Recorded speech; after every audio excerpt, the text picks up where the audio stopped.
Esquel Creek en vivo, medio de comunicación alternativa regional. Desde distintos lugares nos encontramos. Trascendemos fronteras territoriales y digitales para crear procesos de participación inclusivos y diversos. Martes, ciudades sostenibles y resilientes. Miércoles, género y diversidades. Jueves, participación, diálogo e incidencia.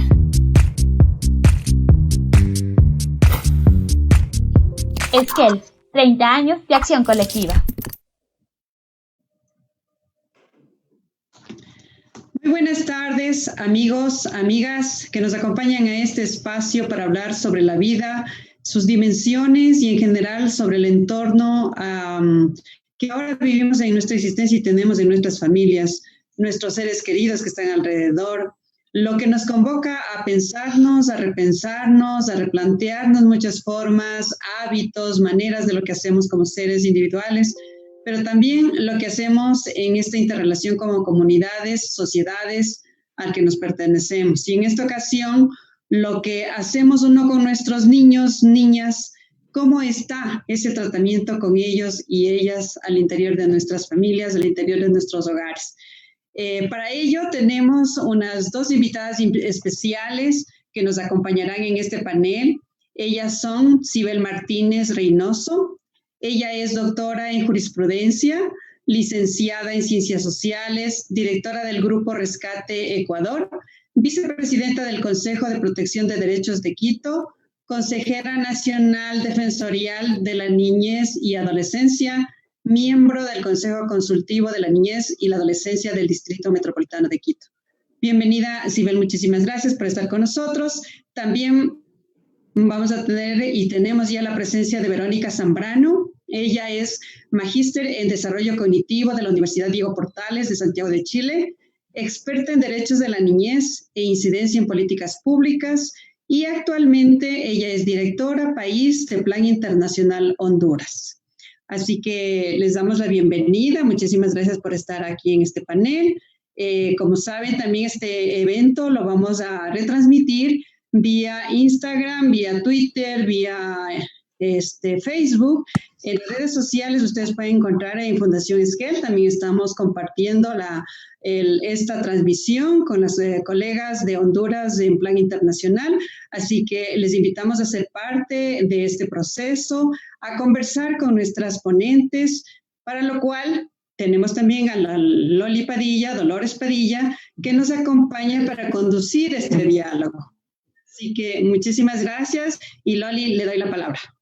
Muchísimas gracias. Como les agradezco a ustedes en primer lugar porque Cecilia hace grandes esfuerzos para concretar este espacio que creemos que vale mucho la pena, pensando sobre todo en nuestras amigas, compañeras de diferentes provincias que están escuchándonos, que siempre nos están haciendo preguntas y nosotros tenemos esta oportunidad y no queremos más que aprovecharla.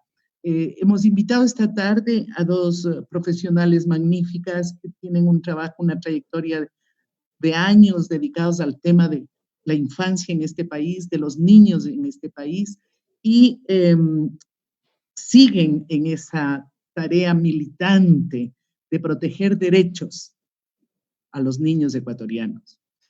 En este momento, no solo que me entusiasma tenerles a las dos aquí, sino que creo que los niños, ese sujeto de derechos que son los niños, requiere de nuestra especial atención, de nuestro especialísimo cuidado, de ser lo más pulcros, lo más transparentes, los más nítidos para poder protegerles, no solo con la presencia, sino también con el ejemplo, con la trayectoria, con la transparencia que el afecto, que el cariño debe marcar las relaciones con los niños. En esa dimensión, en este momento de nuestras vidas, ha habido dos palabras que han marcado nuestra cotidianidad. El primero fue: hay que aislarse. vamos al aislamiento. Suena tan duro el sentirse aislada, con cuidado los niños y los viejos hay que hacerles a un lado, hay que tomar precauciones, sí hay que, de alguna manera, son grupos de riesgo, pero teniendo tantas complejidades que las compras, que los cambios de vida, etcétera, etcétera, se ha generado espacios de tensión, creo yo, por lo que hemos escuchado, por las conversaciones que tenemos con las diferentes compañeras que están dentro de los programas de Fundación Esquel. Y esta palabra del aislamiento se complementa con la segunda palabra que marcó el mes de mayo, el distanciamiento. Y entonces sí nos hemos preguntado, ¿cómo distanciarse de los niños? ¿Cómo marcar distancias con ellos? Y esto que parece una directiva política para cuidarnos, tiene repercusiones y por eso hemos invitado a estas dos compañeras queridas, dos amigas con quienes hemos compartido lindas experiencias alrededor de esta tarea que asumimos en la vida de ver cómo se protegía, de encontrar mecanismos para proteger los derechos de estos niños. Las dos tienen vasto conocimiento del tema y nos gustó invitarles para que dialoguemos en un primer momento, como siempre les vamos a escuchar, pero luego podremos hacer las preguntas, siempre estará abierto el micrófono y esas preguntas vamos a pedirles que ellas contesten. Entonces van a ser 45 minutos, ojalá lo más provechosos posibles y el tema que nos convoca sí creo que nos invita a reflexionar qué pasa con los niños, qué estamos haciendo, cómo hemos marcado distancias, cómo estamos protegiéndoles dentro del aislamiento. Son preguntas que les pido a las dos amigas que por favor contesten. Comencemos con Sibel. Muchísimas gracias, Lolita. Ceci, un gusto. Vero, qué gusto compartir este diálogo contigo. Le oí hablar y escuchaba y apunté las palabras pulcros, nítidos, ¿no? Porque así tenemos que ser con nuestros niños. Yo creo que en este momento, en el distanciamiento, si algo debemos hacer es dimensionar nuestro poder y su fragilidad, ¿no? Para poder entender desde su estatura lo que ellos están viviendo. Y es algo que no se ha hecho ahora. Cuando salió esta situación y de la noche a la mañana, el 16 de marzo, de repente los niños se quedaron sin piso en temas de aprendizaje y de ir a sus escuelas, a nadie se le ocurrió comentar lo que estaba sucediendo, comentarles a ellos lo que estaba pasando. No vemos, y si hacemos un recuento en temas de noticias y medios, no vemos una sola noticia dirigida a ellos, explicándoles lo que está sucediendo. Esa es una buena pauta para darnos cuenta de la importancia que los niños tienen en nuestra sociedad. Incluso en temas que a ellos les compete, como su educación, ni siquiera les han preguntado qué está sucediendo, qué sienten, ¿no?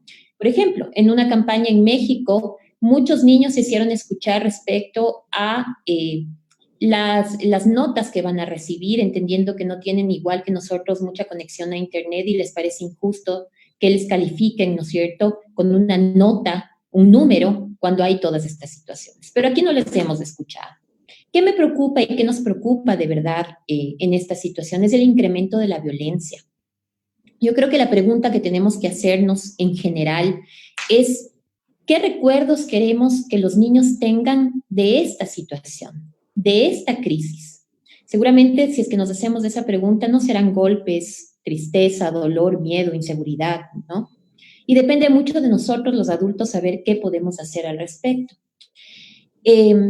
Voy a comenzar con cifras y no para demoler esta conversación tan grata, sino más bien para apelar de forma angustiada a todos, a toda la sociedad de lo que tenemos que hacer en estos temas. ¿Cómo es posible que lo que va de la pandemia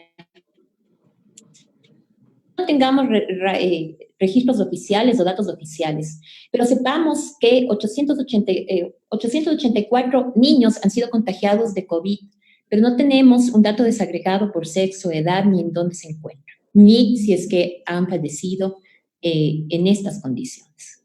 Asimismo, por medios de comunicación hemos sabido que 7 niños, niñas y adolescentes han muerto de manera violenta, la mayoría en manos de sus padres o cuidadores, que es algo aterrador.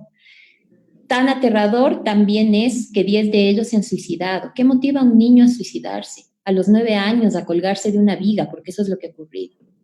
Y asimismo tenemos datos ya terribles que veníamos acarreándolos antes de la pandemia en temas de abuso sexual, y sabemos que pasando un día, ¿no? Niños y adolescentes son violentados y además sexualmente, y además de manos de las personas que ellos quieren y confían.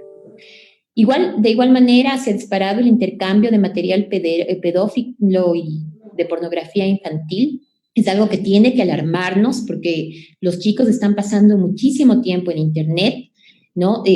Sin mucho control, y ahí se están incrementando estos delitos cibernéticos que la Policía Nacional aquí ha establecido solamente en la pandemia, sin poder tampoco desagregar ese dato, en 7.500 delitos cibernéticos aquí. Entonces, es una voz de alarma. Y, por supuesto, el bullying. El bullying no se ha acabado, simplemente se ha transformado en ciberacoso. Y también los chicos están sufriendo estas graves problemáticas. Yo creo que para darle paso a la Vero, ya que este es un diálogo, simplemente darles estos datos fuertes, duros, pero que nos deben obligar a buscar las formas de garantizar que los niños estén a salvo en casa.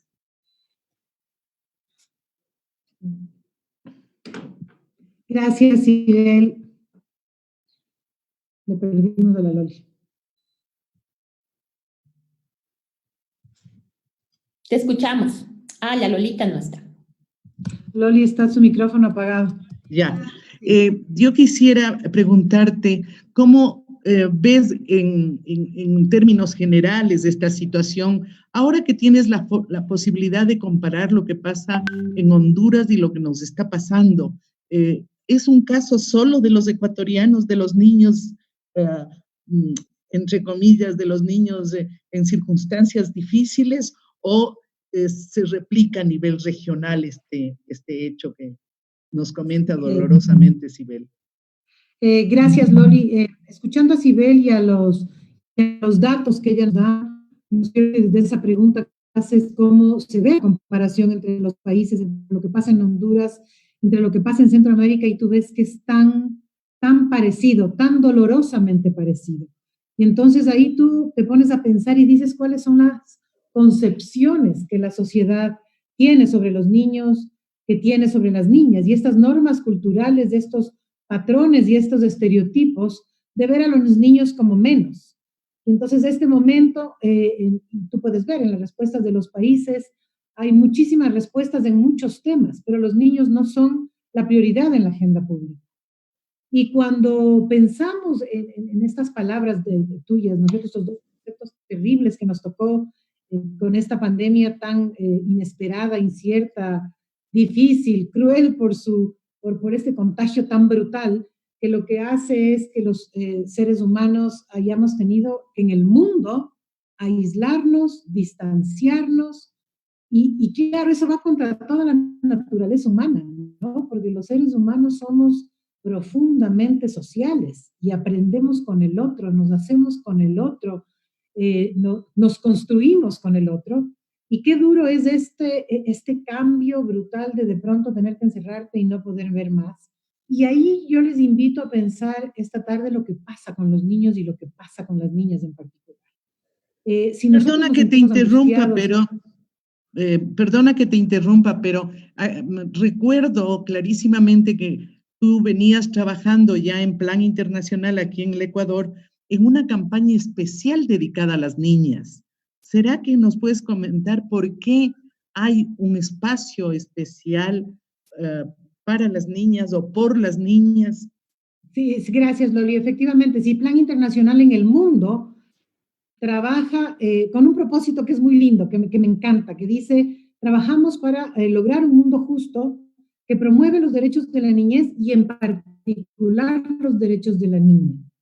Y esto como un paradigma de desarrollo. Plan Internacional dijo: si quiero hacer desarrollo en el mundo, y quiero realmente trabajar con el 52% de la población, que son las mujeres, debo empezar por el empoderamiento, la protección, el cuidado de las niñas. Y entonces Plan Internacional promueve en el mundo de que las niñas puedan aprender, puedan decidir, puedan liderar y puedan prosperar. El aprender ligado a todo su derecho a la educación, el decidir ligado a sus derechos sexuales y reproductivos y a la soberanía de su cuerpo, el prosperar, el poder vivir libre de violencia y luego de poder tener una educación y una libertad para decidir sobre sí misma, el poder también prosperar y el poder liderar. Entonces es un paradigma muy, muy lindo y muy interesante en el cual Plan Internacional dice, para hacer desarrollo y para aportarle al 52% de la población, empezamos desde las niñas. No hemos dejado de lado a los niños, porque obviamente los niños son los que tienen que ser invitados a este cambio de patrones culturales. Las comunidades, las familias. Entonces también en esta respuesta a la emergencia hay que ponerse los lentes de la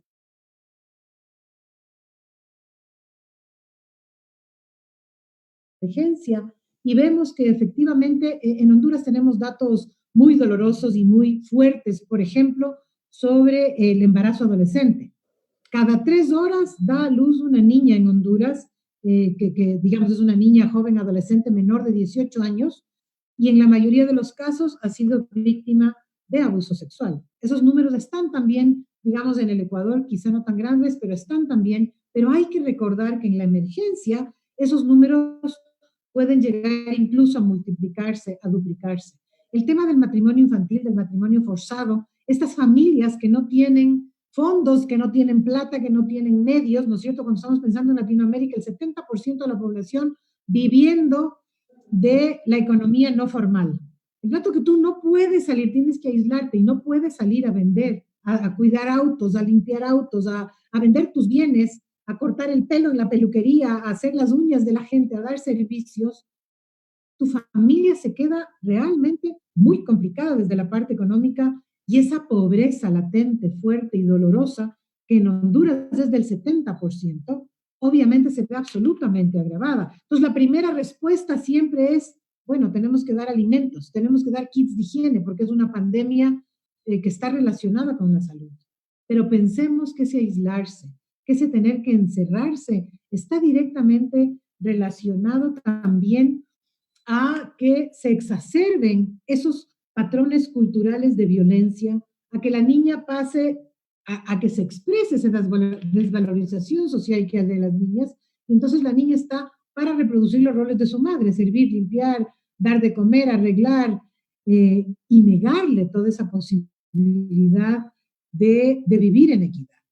Y otro pensamiento que quisiera traer aquí también en este tema de qué les pasa a los niños y las niñas, pensar que, digamos, sus derechos que han sido violentados, ya dijo Sibel, ¿no es cierto?, el tema de la educación, el tema de la protección, ese aislamiento y ese encierro que nos lleva a vivir y a convivir con el agresor, porque antes las mujeres y las niñas podían salir a la escuela o la mujer salir a algo de su trabajo y podían huir de eso, pero ahora están encerradas con el agresor. Y entonces, así como Sibel nos decía, 7 niños y niñas muertas a golpes en el Ecuador, en Honduras tenemos 80 denuncias diarias sobre maltrato, que son las que llegan a romper el silencio y las que llegan a denunciarse. Pero ¿cuántas hay que no se denuncian? Entonces, yo creo que sí, cuando hablamos de esta crisis, de esta alerta roja, de esta emergencia mundial, tenemos que ponernos los lentes de los niños, los lentes de las niñas y tenemos que pensar cómo protegemos, porque igual otra vez es el mismo concepto del desarrollo. ¿Qué pasa con un país que maltrata a sus hijos? ¿Qué pasa con un país que no los toma en cuenta? ¿Qué pasa? En Honduras se han quedado sin educación 1 millón de niños, están fuera del sistema educativo porque solamente el 20% de la población accede a Internet y a una educación vía virtual. Entonces, ¿qué pasa cuando las niñas no tienen y los niños no tienen ese medio natural de aprendizaje, de recreación como es la escuela? Y como decimos, incluso de huir de este espacio interno, íntimo, de lo que implica la violencia doméstica. Y solo para terminar, las niñas entonces esta carga de trabajo doméstico tan brutal que se vuelve sobre ellas, porque lo único que pasa en este encierro también es reproducir todos estos estereotipos y roles que nos discriminan y que desde chiquititas nos dicen, naciste para servir, naciste para ser mamá, naciste para atender, naciste para estar desvalorizada y para que todos los demás valgan más menos que tú. Por eso esa importancia entonces como plan internacional, como plan Honduras, en esta emergencia, en esta respuesta, en nuestros programas y proyectos de desarrollo, en nuestra incidencia en las políticas públicas, es decir, pensemos en los niños, pensemos en las niñas.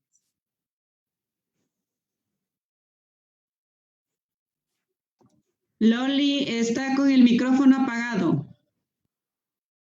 Por transmitir bien me equivoco. Yo quería preguntarle a la Sibel, en estas condiciones, en estas cifras que nos has dado tan espeluznante, ¿qué respuestas institucionales hay? ¿Cómo ves tú desde el quehacer público, qué servicios brindan? ¿Cómo ves tú esos diferentes canales para poder consultar, denunciar, atender a estos niños prácticamente víctimas de violencia? Sí, Uno de Belita. los mayores problemas que enfrentamos, no solamente durante la pandemia, sino antes del...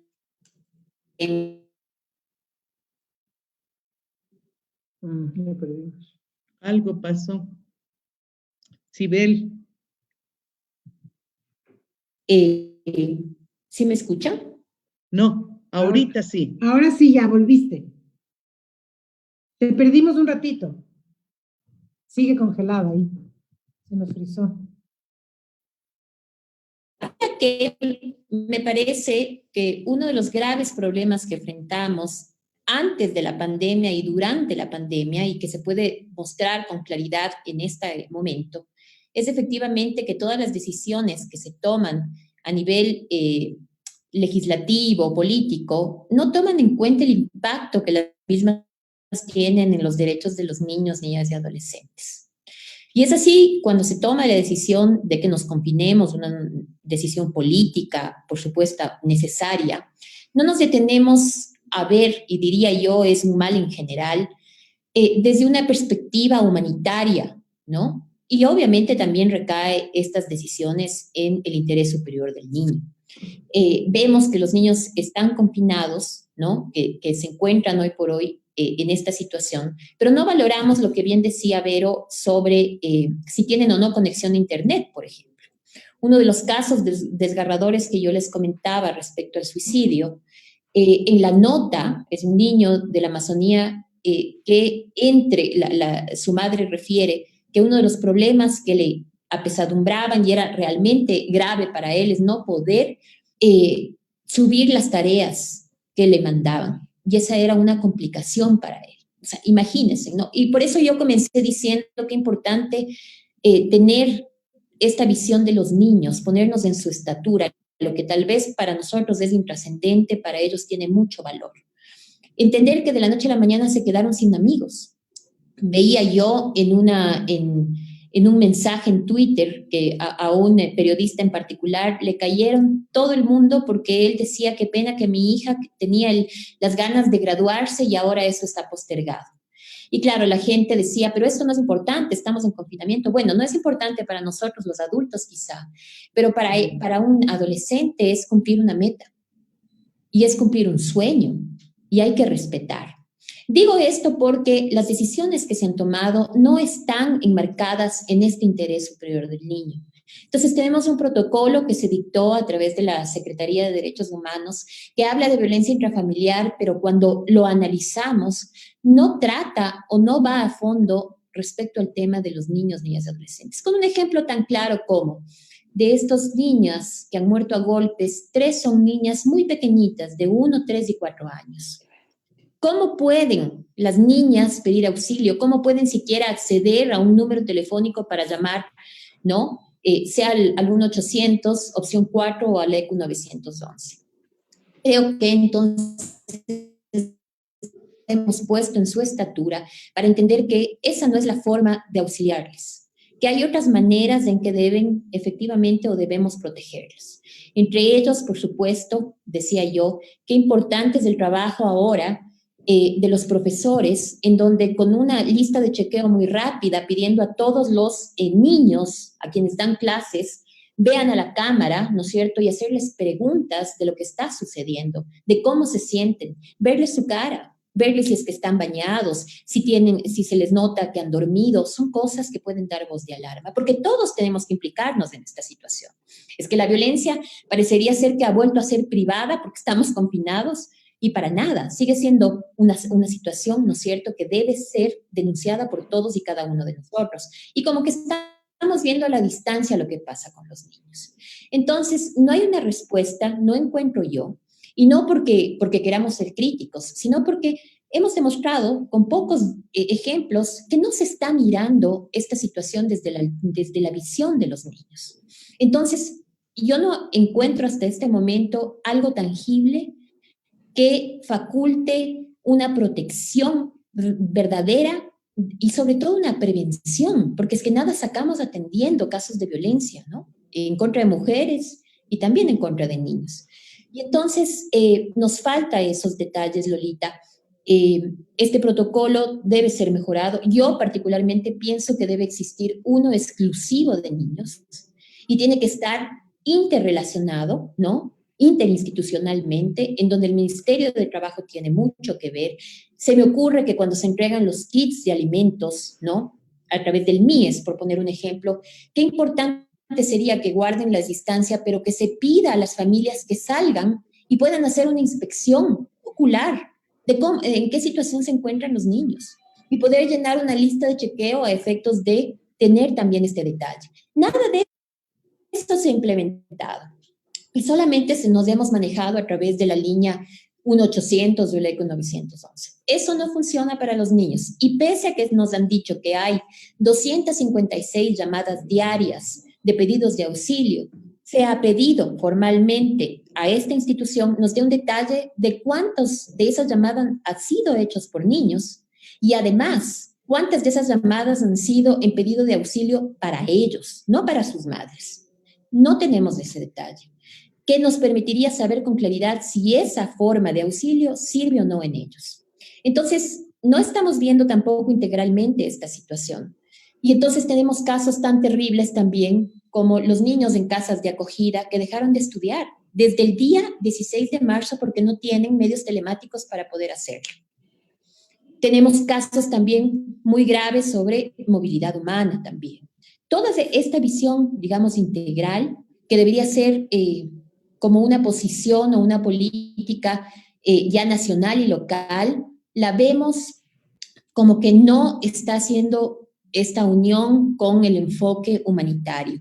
Los kits de alimentos, y lo digo porque trabajamos, yo como vicepresidenta, además del Consejo de Protección de Derechos, hemos tenido la oportunidad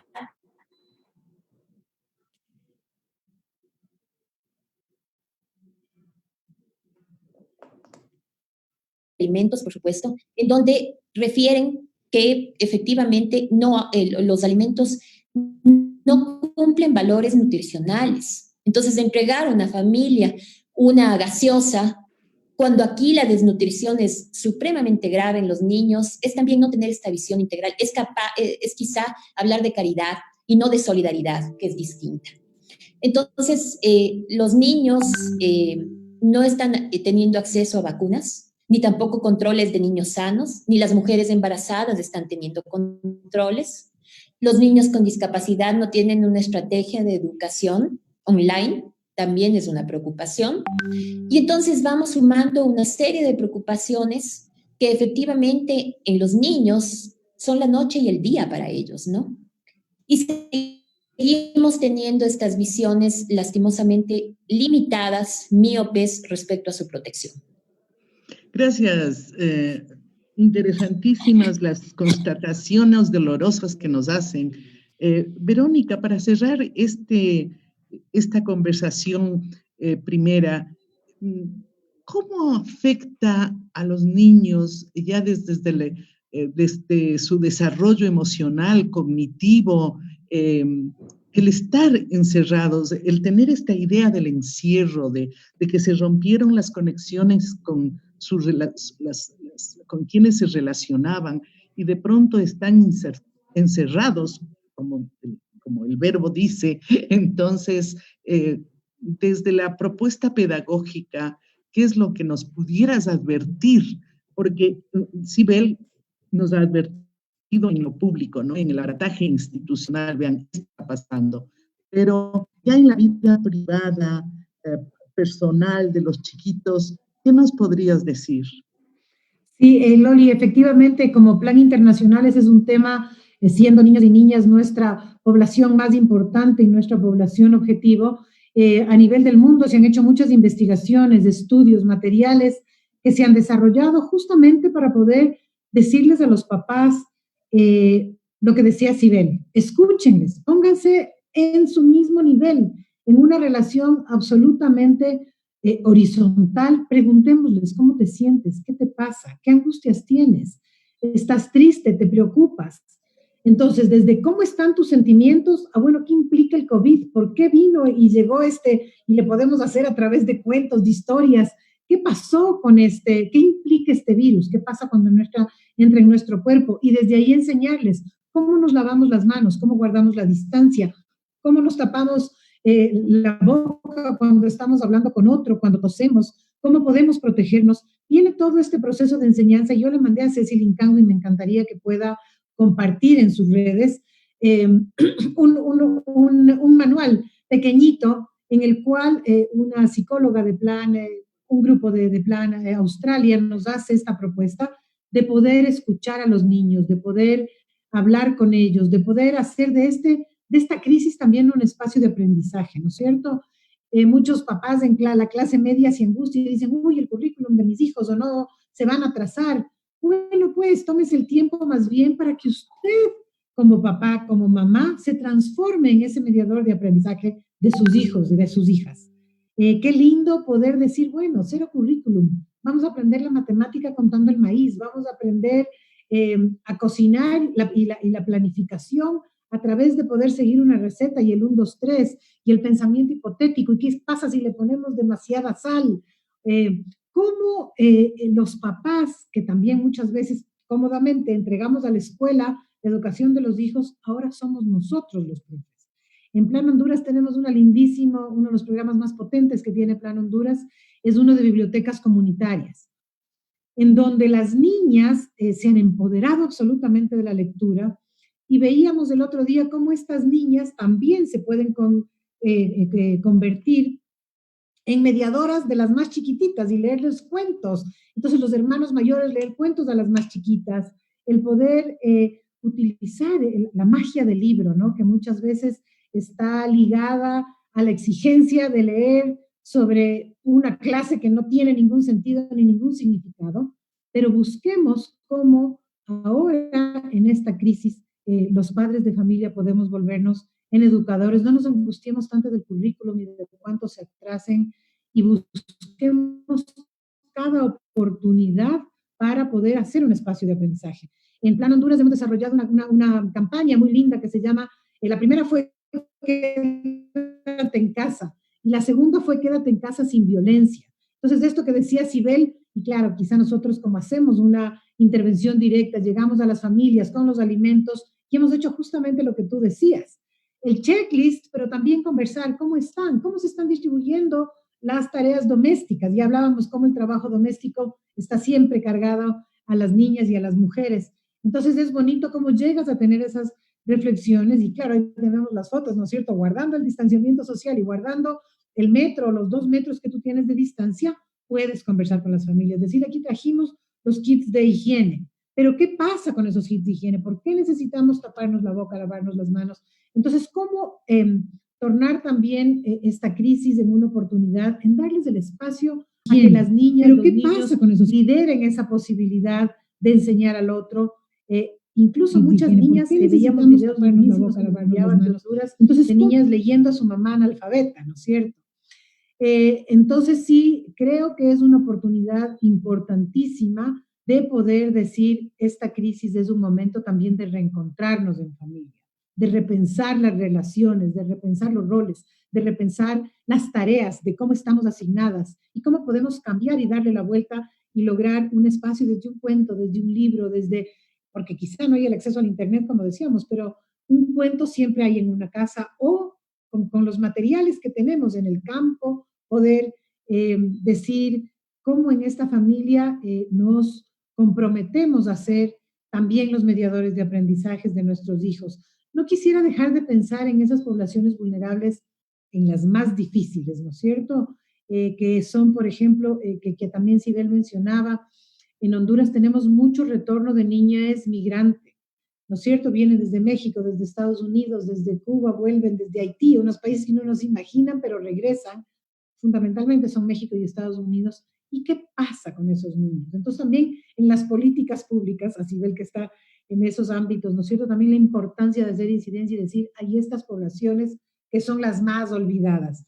La niñez migrante, la niñez que está privada de la libertad el otro día, y claro, y te piden cosas tan básicas como ropa interior, como una toalla sanitaria, ¿no es cierto? Porque quizá, o lo que tú decías en el valor nutritivo, quizá, ¿qué es lo que estamos dando? Y en eso hemos sido muy cuidadosos como Plan y sí, al definirnos como una organización de desarrollo y humanitaria, somos muy cuidadosos también en evitar y decir, en pensar más bien y decir, ¿cómo vamos a poder responder a estas poblaciones más vulnerables y cómo estas poblaciones vulnerables acceden a lo básico y sin dejarles fuera? Porque claro, por lo menos las que están en nuestras comunidades tienen papá y mamá, o mamá por lo menos, o abuela o tía, alguien que puede hacerse cargo. No dejemos de pensar también en esas poblaciones vulnerables y olvidadas, en las que ahí sí es más difícil encontrar un mediador pedagógico.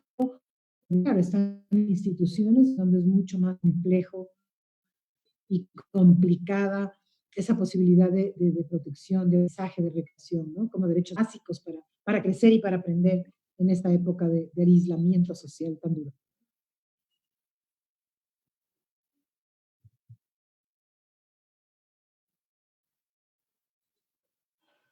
Está sin micrófono la Lola. Muchísimas gracias por la participación. Estaba pensando que resultó muy complementaria la una desde la perspectiva de los derechos agudizados en este momento, en su no cumplimiento, en las monstruosas situaciones de violencia que están generando que se aumenten cifras, actitudes, consecuencias. Y por otro lado, Verónica dándonos esta otra, este recuerdo que nos convoca realmente. Pensemos en los niños más olvidados, más vulnerables, de discapacidades, fruto de la movilidad humana, etcétera. No sé, Cecilia, si tenemos ya algunas respuestas y podría ser interesante entrar con la pauta informativa. Muchísimas gracias, Loli. Sí, vamos con la pausa informativa, por favor. Hola, Juan. Evaristo, mi hermano, ¿cómo están por allá? Bien, Juan. Preocupados, pero bien. Te creo porque tu voz es la voz de Quito. Qué bueno que estén bien. Aquí la cosa está color de hormiga, compadre. Eres generoso, Juan. Gracias, ñaño. ¿Sabes qué? En muchas partes dicen que hemos sido un desastre, desorganizados, irresponsables.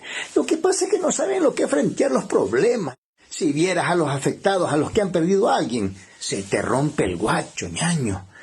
Es que otra cosa es saber que estás chido y no tienes cómo llevar un pan a tu familia. Es terrible. Hemos aprendido de ustedes. Guayaquil está diciendo cómo levantarnos desde la adversidad. Por eso, gracias, Juan Pueblo. Y hemos aprendido a fuerza de errores y dolor, pues equivocándonos también aprendemos. Así es, Juan. Recuerdo cuando me decías, quien va al anca no va atrás. Y eso nos ha servido para prepararnos para hacer menos duro lo que se nos viene. Vamos a quedarnos en casa y a ver en cada vecino un hermano. Hay que ser solidarios. En Guayaquil se vive una palabra que es gracia y virtud de nuestra gente, nacida del dolor y la ternura, hecha toda de amor y dulzura. Solidaridad.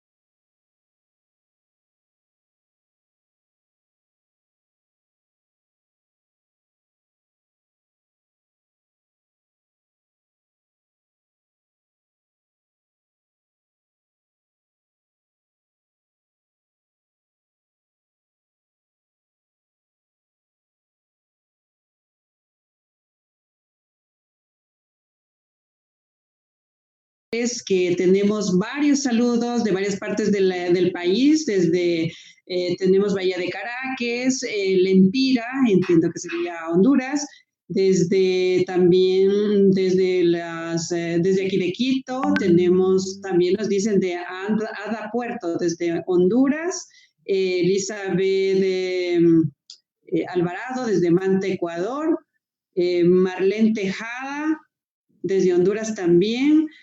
Félix Mercado desde Santa Bárbara, saludos desde San Vicente Manabí, tenemos a Damari Caballero, tenemos varios saludos desde Loja, desde el sur de Loja también nos dicen que nos están escuchando, y también tenemos algunos mensajes que nos envían y quisiera comentarles para que ustedes vayan recogiendo un poco las ideas que tienen, porque no son preguntas, pero sí son ideas que corroboran de alguna manera lo que ustedes han comentado. Y de pronto podríamos extender un poquito la explicación. En el caso de Elizabeth Alvarado nos dice, yo creo que todo comienza en casa. La educación emocional, social, cultural, afectiva se emana desde los padres. Creo que para que se fortalezca la formación integral de las niñas, niños, sepan valorarse a sí mismos y se debe reforzar en los primeros pasos de la escuela. Nuestros padres están bien atados a la cadena de la violencia y ese patrón es el que se replica. También nos dice Javier Durón, excelente ponencia sobre la situación de las niñas, niñas. A la falta de oportunidades y acceso igualitario a sus derechos es fundamental el tema. También nos están hablando desde Ada Puerto, nos dice lamentablemente lo que dice Sibel, solo lo pueden hacer unos pocos niños en Honduras. Esto se refería en el momento en que estaba hablando del acceso al Internet, a recibir las clases virtualmente, a la hora exacta a través de la computadora. Y muchos de estos niños, y muchísimos también de los nuestros de Ecuador, no tienen los recursos como para poder hacerlo. Y probablemente no lo podrán tener en años, nos dice Ada. Leonor Cabrera también nos habla desde el TENA y nos dice saludos. En las familias quichuas que se han trasladado hasta sus fincas no hay internet, por ejemplo, a 3 o 4 horas de la ciudad y sus hijos no están asistiendo al nuevo sistema educativo. Es un desastre que no hay alternativas frente a esto y no se sabe cómo se podrían generar esas alternativas. Hay otros también, otro mensaje que nos dice el quédate en casa ha sido la mejor fórmula para que la familia se reúna de verdad para reconocerse y aprender y a amarse. De todas maneras, también hay un saludo desde Imbabura. Nos preguntan, esta sí es una pregunta, ¿cómo activar los sistemas de protección local especial en frontera norte, donde hay una situación también compleja con respecto a la atención y protección de los niños? Nos dice Plan Internacional Honduras lidera campañas de protección de niñez y promoción de las niñas ante el COVID. No nos están mencionando, no están confirmándonos. Y también Francisco López nos dice tenemos grandes desafíos para que las niñas y niños sean protegidos. Así como se ha ido como complementando las ideas que ustedes han manifestado. Si alguien tiene alguna reacción frente a eso, pues adelante. Y Loli, les doy la palabra. Muchas gracias. Yo sí quiero comentar, escuchándole a Verónica, me quedó también sonando algo que es importante. Antes de la pandemia, como Grupo Rescate Escolar hicimos una encuesta y llegamos a establecer que los padres dedicaban 15 minutos al día a sus hijos, de forma efectiva, mirándoles a los ojos para conversar con ellos. En 15 minutos al día no íbamos a saber qué estaba pasando en su mente, ¿no es cierto?, qué querían, qué podían esperar. Hoy es quizá un momento perfecto para retomar esas conversaciones profundas, hablar de sus miedos, de sus temores, conocer lo que piensan, lo que sienten, mirándoles a los ojos. Y no ni siquiera a través de lo que decirnos, ¿no? Sino a través de sus gestos, de los mensajes que nos dan.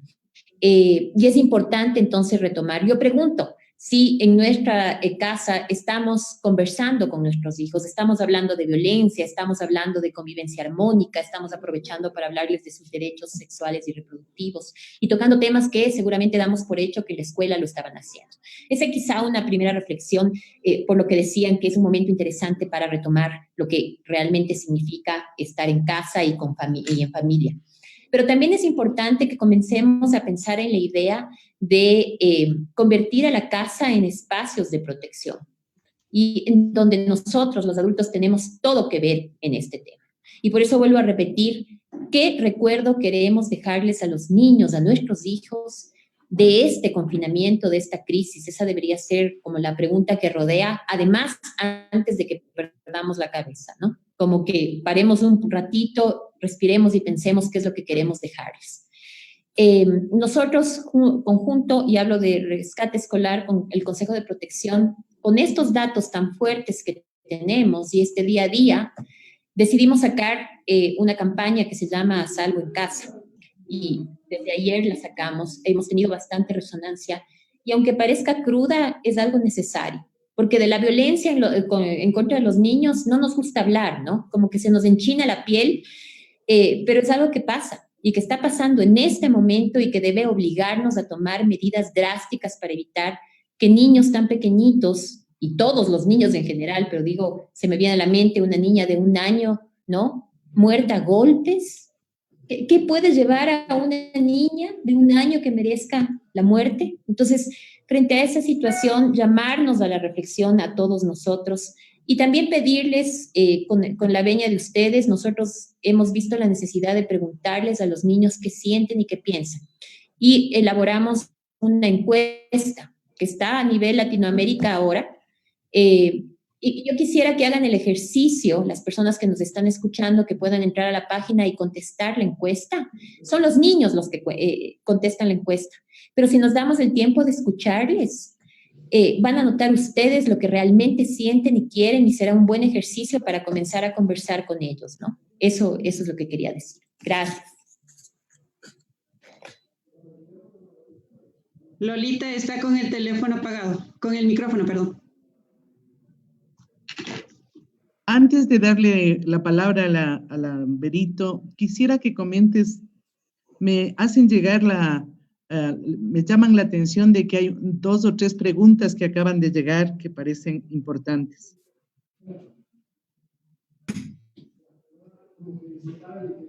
A ver, tengo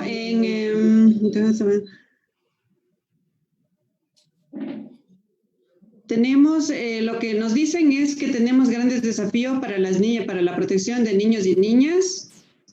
También nos dicen que durante esta pandemia han sido muy poco las estrategias orientadas a la protección de la niñez. Nos dicen que no necesariamente el acceso a Internet falla en áreas rurales solamente, sino que también en zonas urbanas existen las mismas dificultades. Entonces, están complementando los mensajes que se ha ido dando, las ideas que se han ido dando en conjunto de la conversación. Hasta ahí tenemos. Gracias, Ceci. Verónica, por favor. Sí, básicamente, sí, un poquito para ir cerrando. Definitivamente creo que tenemos que reforzar este tema de pensar y hacer como una síntesis de todo lo que ha pasado en la vida de los niños, ¿no es cierto?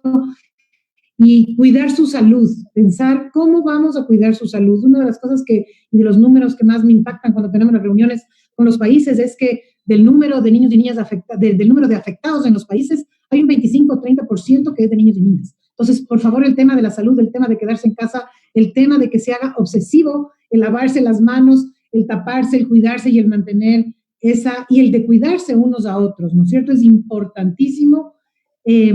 Este tema del respeto, cómo practicar con los niños y niñas los valores, cómo el respeto al otro, cómo la responsabilidad con el otro. ¿Cómo si yo sé que una familia está afectada, no puedo ir donde esa familia? ¿O cómo si no puedo salir, no puedo salir, no hay transporte, no hay escuela? Bueno, nos toca encerrarnos. Este tema entonces de los valores como respeto, responsabilidad, a ser trabajados para poder actuar más sobre eso. Pensar también entonces el derecho a la salud, el derecho a la protección, que creo que lo hemos hablado muy ampliamente, en particular las niñas. El abuso sexual está en la casa, está con una persona cercana. Necesitamos hablarles a nuestros niños y niñas claramente, que nadie puede tocarles, acercarse a ellos, saber, porque cuando tenemos estos mitos de que no, que en la escuela le digan, o que la abuelita le diga, o que el papá o la mamá, pues es un tema de la familia, el poder prevenir el abuso sexual. Tener mucho cuidado en lo que les decimos, también frente a las cosas que hacen. Ese abuso psicológico, ese maltrato psicológico, que muchas veces puede ser el silencio, el chantaje, la indiferencia, la falta de comunicación. ¿Cómo estar más conscientes de estas distintas formas de violencia que vivimos en la casa y que están naturalizadas, que tenemos que romperlas, que tenemos que tomar esta oportunidad para decir lo que decía Sibel: la casa tiene que ser un espacio de protección, un espacio de amor, un espacio de crecimiento. Entonces, sí pensar que hay muchos derechos que están violentados. La educación, ya dijimos, volvámonos en los educadores de los hijos, pongamos a los más grandes a leer a los más chiquitos, pongamos a los más chiquitos a que nos canten y nos recreen, inventemos historias. Tenemos que reinventar la forma de educar, porque hay que pensar también que esta es una pandemia dolorosa, complicada, muy incierta y muy larga, en donde vamos a tener, seguramente dicen, rebrotes. Ya se abre y volvemos a tener que cerrar. Por lo tanto, la planificación o la anticipación de las cosas va a tener que cambiar y vamos a tener que saber que tenemos que aprender a adaptarnos. Niños y niñas tienen que aprender a adaptarse y eso es muy importante, ¿no es cierto?, en el desarrollo cognitivo. El ser humano tiene esa capacidad, esa posibilidad, pero esto va a ser un adaptarse permanentemente, y a los niños conversarles y decir también una cosa linda como adultos es poder decirles cómo nos sentimos nosotros, ponernos en su lugar, no tener miedo de decirle: yo también tengo miedo, yo tengo angustia, tengo incertidumbre, no sé qué va a pasar con mi trabajo, tengo también dolores, no puedo dormir de noche, ¿cómo dormiste tú? El ponernos a su altura, el escucharles, el mirarles a los ojos y oírles, como dice Sibel, es tan importante. Una auténtica escucha, un auténtico crecimiento, un auténtico vivir juntos, grandes y chicos, hermanos y hermanas, papás y mamás, este momento complejo.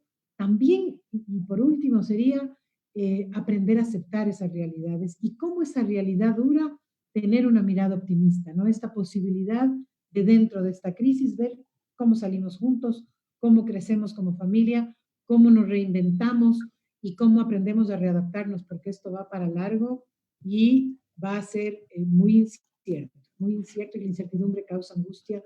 Compartamos eso con los hijos y intentemos consolarnos y sostenernos en ese compartir. Un saludo muy grande a todos los colegas de Honduras que nos están viendo y a todos quienes han participado con nosotros esta tarde. Muchísimas gracias, amigas. No saben cómo me han pegado una gran sacudida en términos de volver a escuchar algo que para mí fue una lección de vida. Cómo recuperar la importancia, la dignidad del ser humano niño. Después recuperamos sus derechos y con esos derechos desarrollar capacidades para que ellos lo puedan ejercer. Esa era una consigna de mi trabajo que compartí con Verónica y que Sibel también era testigo de cómo la Dolores iba caminando en esa línea. Volver a recuperar la importancia del ser niño, pero sobre todo desde los adultos. Nos dejan una gran tarea. Nos dicen las dos compañeras: arrodíllense y vean, recuperen su mirada, vean a los ojitos de los niños para compartir con ellos aprendizajes, dulzura, caricias, respeto. Yo creo que cómo bajar las cifras de violencia es uno de los grandes desafíos. y en esa medida tenemos que seguir trabajando y para eso estamos todavía de pie. Un abrazo grande, Ceci. Dejo para el cierre de este muy sincero y transparente encuentro. Muchísimas gracias, Loli. Y yo realmente agradecerles a las dos invitadas con todos los diálogos y los mensajes que nos dejan, y sobre todo también a las que se han conectado a través de las redes sociales. Siguen llegando preguntas, siguen llegando comentarios. Nos dicen que ojalá volvamos al ayer cuando la tecnología no nos consumía el tiempo de nuestros niños, sino los cantos y los juegos. Y aprender haciendo papás e hijos, que nos dice Ada Puerto.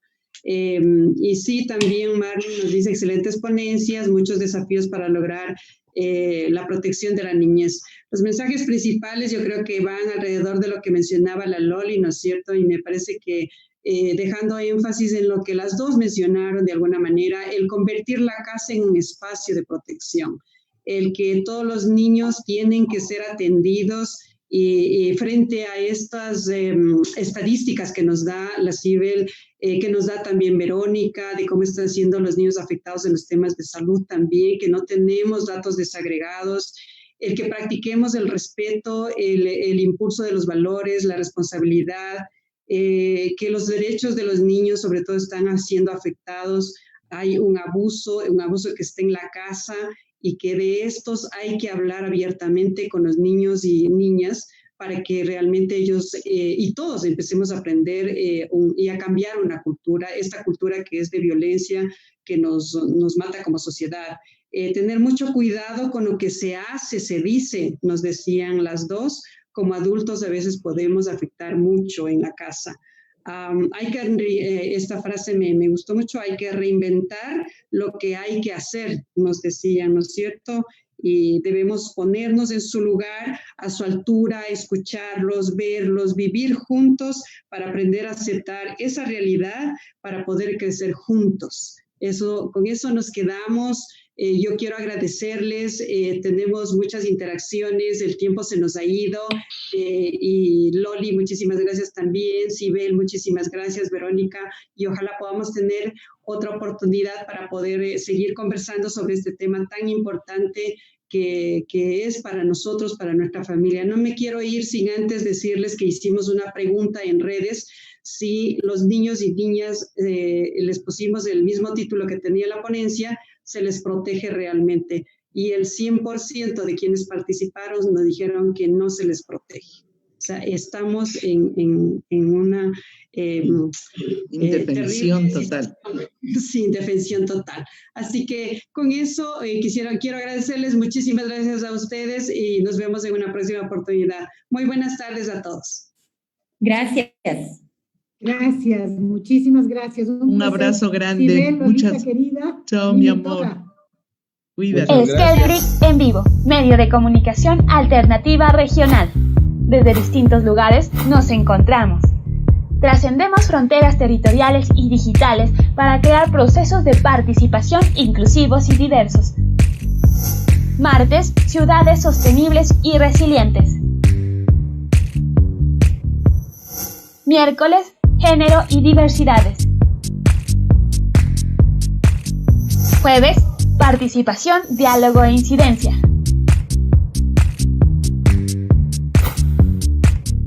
Esquel, 30 años de acción colectiva.